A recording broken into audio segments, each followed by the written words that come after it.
세상을 구하는 슈퍼히어로 블랙팬서가 악당들을 추격합니다. 그가 질주하는 이곳은 바로 한국의 부산이죠. 광안대교는 물론이고 광안리와 사직동을 종횡무진하는 블랙팬서는 엄청난 기물 파손을 저지릅니다.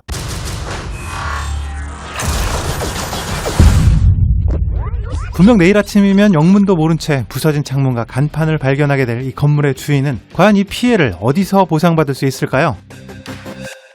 오늘은 슈퍼히어로들의 기물 파손, 그 배상에 대해서 알아봅니다.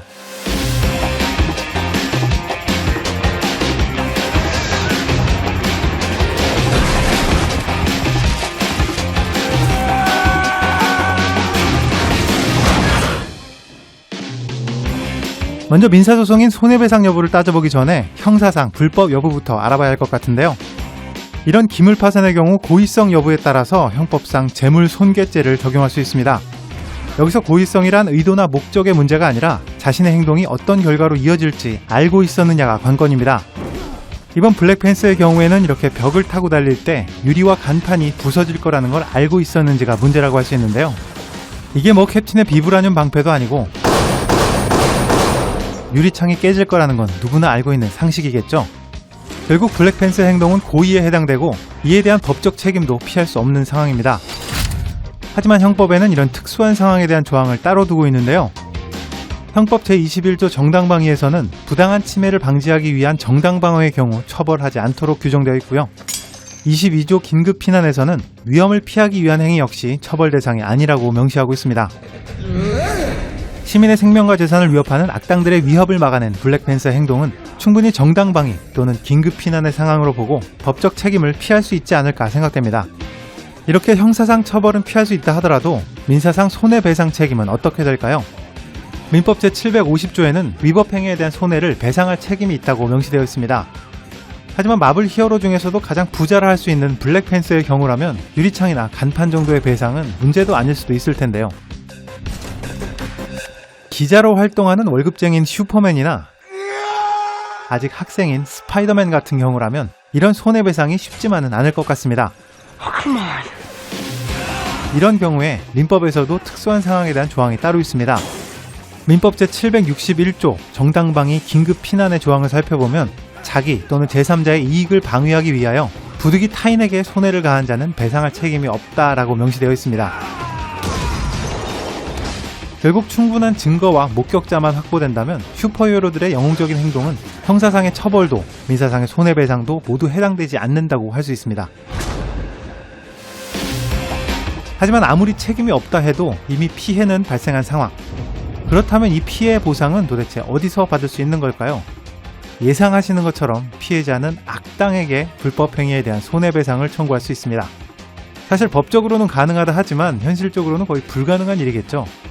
그럼에도 불구하고 가능한 시나리오를 몇 가지 가정해 본다면 소코비아의 주민들은 울트론의 잔해에서 수거할 수 있는 비브라늄의 재산권을 행사해서 일정 배상을 받을 수 있을 것 같고요.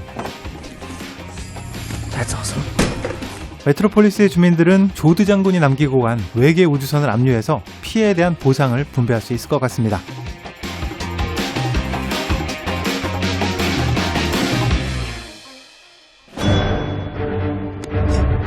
그렇다면 여기서 한 가지 궁금증이 생깁니다. 만약 슈퍼히어로가 일반적인 개인이 아니라 공권력을 가진 정부의 일원이라면 어떨까요? 어벤져스처럼 국가기관인 쉴드의 소속이라면 이 피해 배상을 국가 혹은 지자체에 요청할 수 있지 않을까요? 슈퍼히어로 영화는 아니지만 이런 상황에 대한 해답을 범죄도시의 마지막 장면을 통해서 설명할 수 있을 것 같습니다. 다 쌌냐?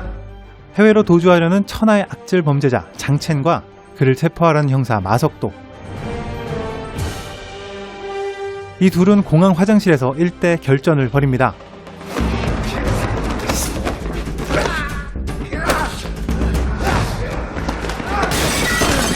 이 결과로 공항의 화장실은 아주 쑥대밭이 되고 말죠.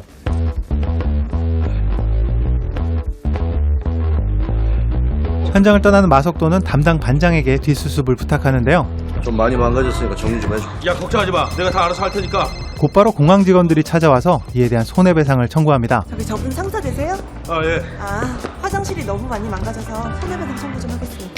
이렇게 공무집행 중에 발생한 기물파손은 경찰관 직무집행법 제11조의 2 손실보상 조항에 따릅니다.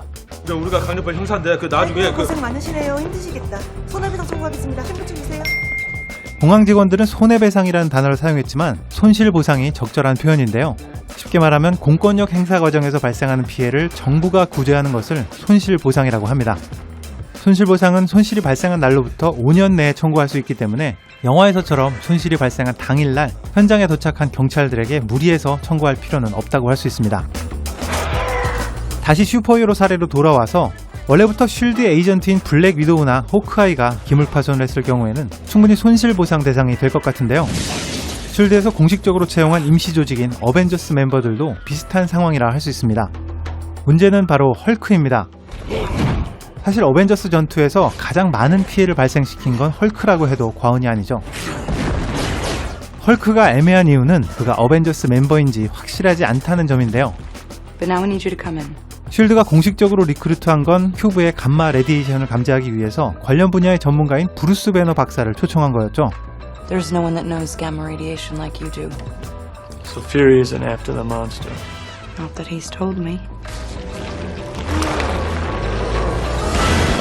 그가 변해서 나타나는 헐크라는 존재는 실질적으로 채용 대상은 아니었기 때문에 엄밀히 따지면 헐크는 어벤져스 멤버가 아닐 수도 있습니다. 그렇다면 헐크가 부순 저 수많은 건물들의 주인들은 로키에게 손해배상 청구를 해야 할까요? 여기서 감안해야 할 점은 헐크의 행동이 독자적인 판단에 의해서가 아니라 공권력을 가진 현장 책임자의 지시에 따른 것이었다는 사실입니다. 쉴드의 소속으로 어벤져스를 인솔한 실질적인 책임자는 바로 캡틴 아메리카였죠. 헐크가 건물을 부수기 시작한 건 캡틴의 이 한마디 때문이었습니다. And Hulk. Smash.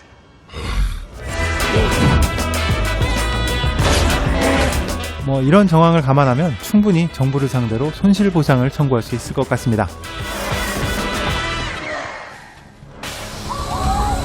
화재와 사고로부터 국민의 안전을 보호하는 진정한 슈퍼히어로는 바로 소방관 분들이죠.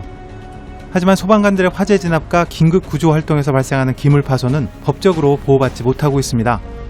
영상에서 소개드렸던 손실보상에 대한 법률은 경찰관에만 해당되기 때문에 소방관이 개인 사비로 변상을 하거나 심하게는 법적 처벌을 받는 경우도 있다고 하는데요. 이렇게 소방활동에서 발생한 피해에 대한 민형사 소송이 최근 3년 동안에만 50여 건에 달한다고 합니다. 국민들의 재산과 안전을 보호하는 화재 진압과 긴급 구조 활동이 손해배상 때문에 가로막히는 일이 없도록 소방관들을 보호할 수 있는 제도적 장치가 하루빨리 마련되었으면 하는 바람입니다. 지금까지 빨간도깨비였습니다.